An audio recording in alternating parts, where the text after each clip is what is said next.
Hi viewers, welcome to my channel Shadruchulu by Kiran. Thiruppavai ரெண்டవ பாசுரம்.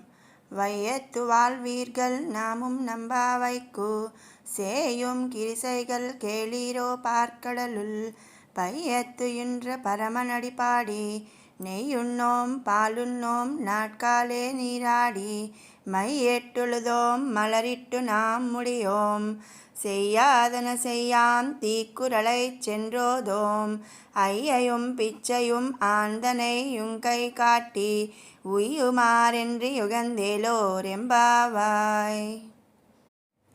అంటే భూలోకంలోని గోకులంలో పుట్టిన భాగ్యవతులారా, మనం చేయబోయే వ్రతానికి ముఖ్యంగా ఆచరించవలసిన కృత్యముల వినుడు శ్రీమన్నారాయణుని పాదార విందాలను కీర్తిస్తాము.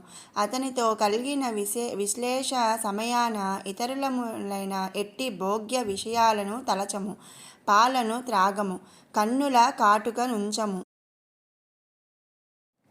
నేతిని భుజింపము, సిగలో పూలను దాల్చము, అనగా శాస్త్ర విరుద్ధములైన ఎట్టి పనులను చేయము, ఒకరిపై చాడీలను చెప్పము, సత్పాత్రదానము చేతము, సన్యాసులకును బ్రహ్మచారులకును సత్పాత్రదానము చేతుము, ఇంకను ఉజ్జీవించు మార్గములేవైనా ఉన్నవాని నెరిగి సంతోషముతో ఆచరింతుము. ఇట్లు ఈ ధనుర్మాస కాలమంతయు కొనసాగింతుము. ఇదియే మన వ్రతము.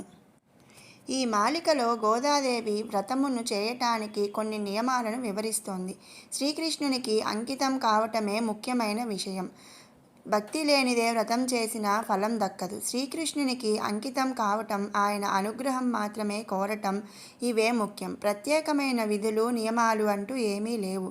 శ్రీకృష్ణుని యందు ప్రీతితో ఏది చేస్తే అవే నియమాలు అంటుంది గోదా అని రెండవ పాసురం భావం. ఈ వీడియో నచ్చినట్టయితే లైక్ చేయండి, షేర్ చేయండి, అలాగే సబ్స్క్రైబ్ చేయండి.